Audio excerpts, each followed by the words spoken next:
llama Identidades Cruzadas en las mujeres migrantes de pueblos de Oaxaca y se realizó para la Universidad Autónoma Chapingo, específicamente en el Departamento de Sociología Rural para obtener el grado de maestría, bueno, maestra en Ciencias en Sociología Rural. Descripción de la tesis. El link de descarga de la tesis se encuentra en la descripción. Bueno, como su nombre justamente lo dice, la intención de esta tesis fue hablar de la identidad, cómo se construye la identidad, específicamente de las mujeres de algunos pueblos de Oaxaca. Se compone prácticamente de 4 capítulos. El primer apartado es hacia una lectura de la migración. En el primer apartado, pues se hace una cuestión del marco teórico de lo que es la migración, las mujeres migrantes, perdón, entrando como un poco en contexto de qué es la migración y migrar, cuál es la intención de la migración. Fíjate que aprovecho para mencionar que una de las cuestiones importantes de esta tesis es que normalmente los estudios sobre migración se hacen sobre una cuestión estructural o economicista, es decir, la parte emocional o psicológica sobre las mujeres migrantes casi no se aborda. Entonces, dado que hay muy pocas investigaciones en esta parte como psicológica, emocional, por ahí hay a una autora que la llama los costos emocionales, por eso se considera importante. Entonces hay un apartado justamente en ese primer capítulo donde habla migrar para qué, para salir de la crisis. ¿Cuál crisis? Es como una metáfora haciendo referencia a que realmente la crisis que se quiere abordar pues es una crisis emocional. Posteriormente, en el capítulo 2, se habla sobre las identidades cruzadas. Se recurre a algunos autores para mencionar principales posturas. El concepto de identidad igual es un concepto muy largo, que en el ámbito de la sociología como de la antropología se aborda mucho.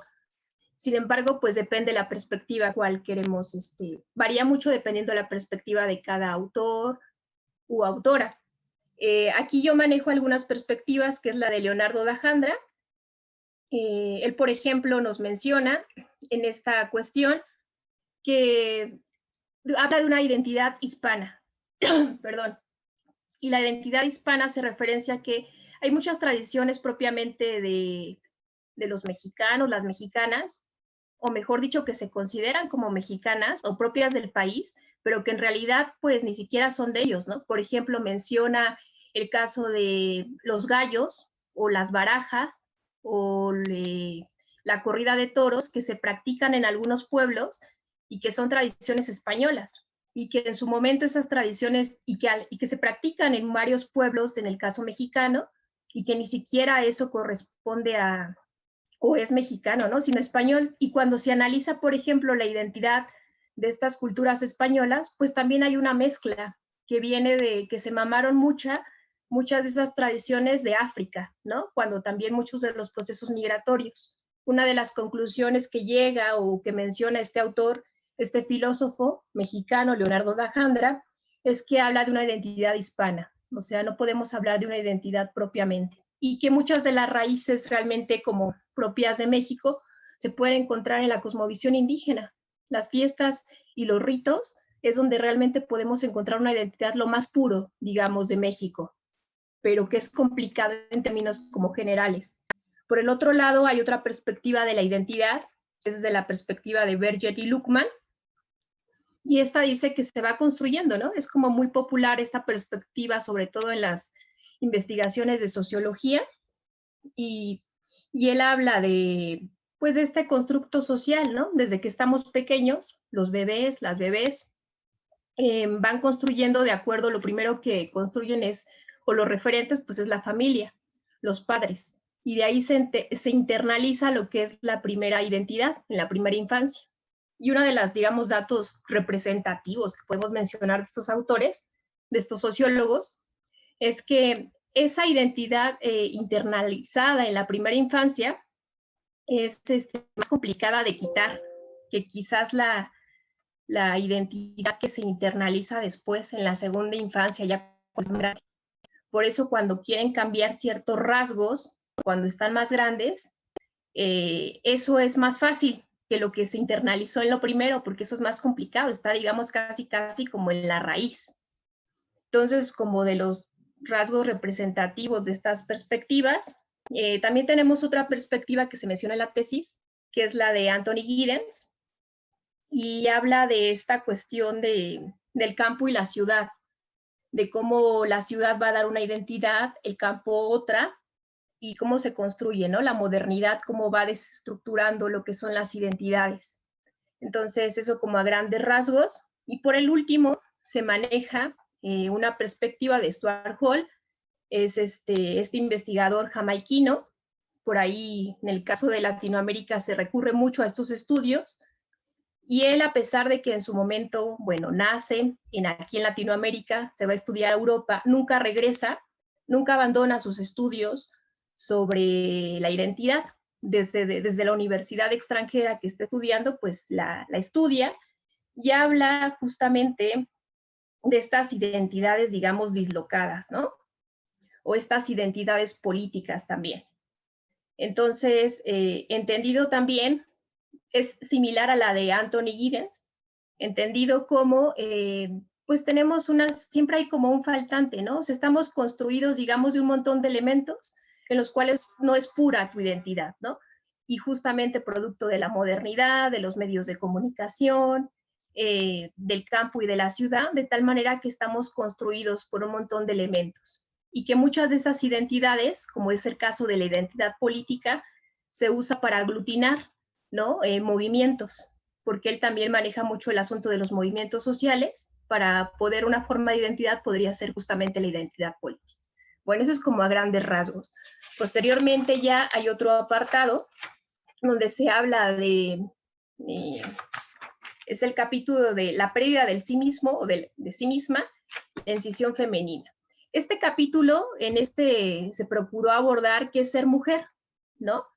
Entonces se habla qué se entiende justamente por este concepto, erotización de la mujer y del cuerpo y de la sexualidad, lo privado como transformación de lo público, la creación de sí o la mujer para sí. ¿Qué podría yo resaltar de ese capítulo?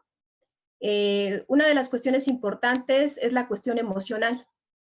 Normalmente, producto de la modernidad, se pone una supremacía sobre la cuestión de la razón y se deja de lado toda esta cuestión de los sentimientos. En el caso de las mujeres migrantes, como en un inicio comentaba, pues se han hecho muchas investigaciones de la migración en términos de que las remesas, qué tanto dinero entra, si les conviene económicamente, cuestiones estructurales, pero no se habla de esos costos emocionales. Entonces, ¿cómo en la sociedad en la que nos encontramos prioriza esta cuestión económica, ¿no? Hasta cierto punto podríamos decir marxista, pero que deja de lado estos estudios psicológicos sobre cómo se pueden sentir. Entonces hay un apartado en el cual se habla de la importancia de hablar de las emociones y que si entonces vamos a ver si estos costos emocionales, así ganen muchísimo dinero, les vaya muy bien económicamente, equivale a las crisis por las que pasan emocionalmente hablando.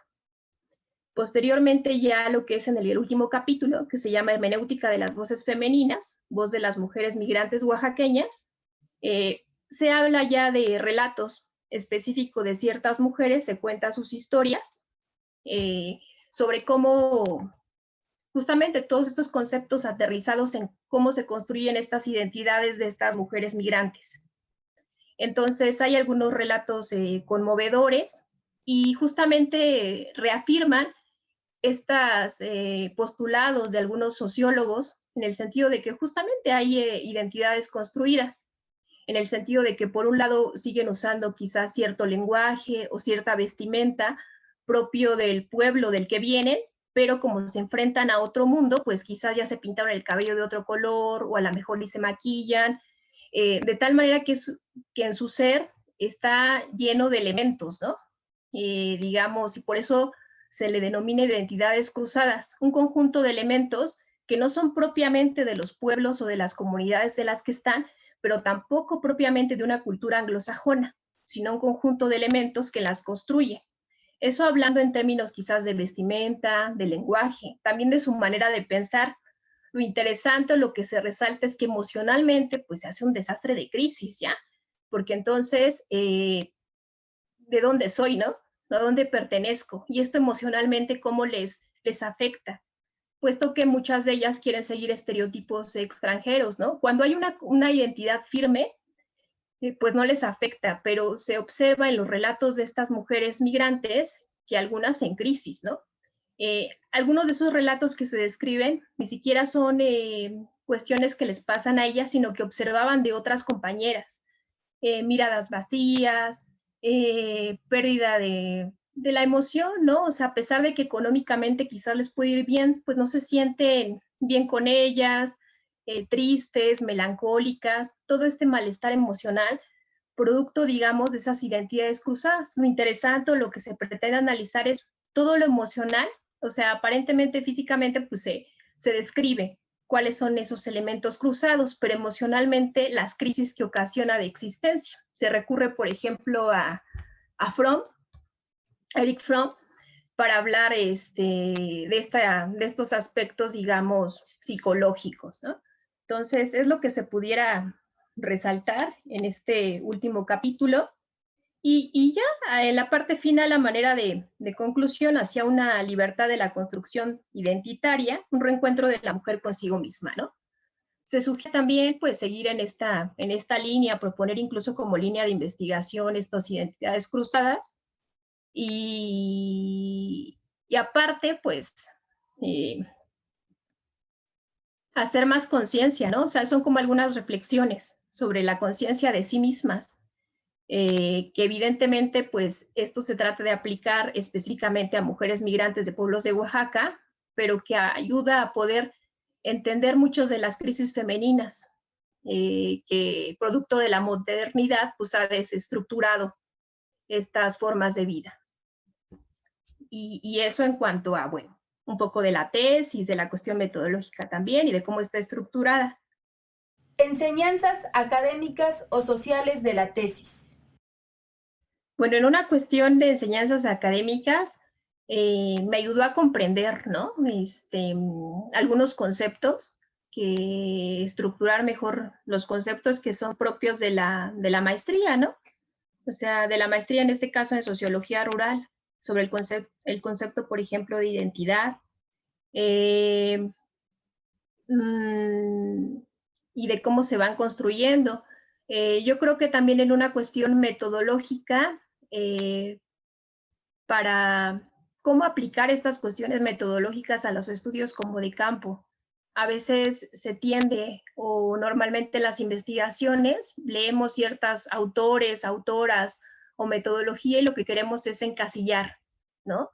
De acuerdo a lo que leímos, esto entra en cierto actor social o en cierto sujeto, dependiendo de los conceptos que estemos empleando, pero entender, ¿no? Que de lo que se trata es, o lo que importa más, es estos relatos. Y entonces, si no caben en estas teorías, pues hay que reformularlas, y no al revés, como en una cuestión de escuela se tiende a hacer. Entonces me dejó esas enseñanzas, ¿no? A darle más importancia a lo que ocurre, digamos, en las comunidades, en ese trabajo de campo, y que si no cuadra con estas teorías, pues entonces lo que se tiene que modificar la teoría, ¿no? Y no encasillarlas, porque si no, pues acorta lo que son las investigaciones.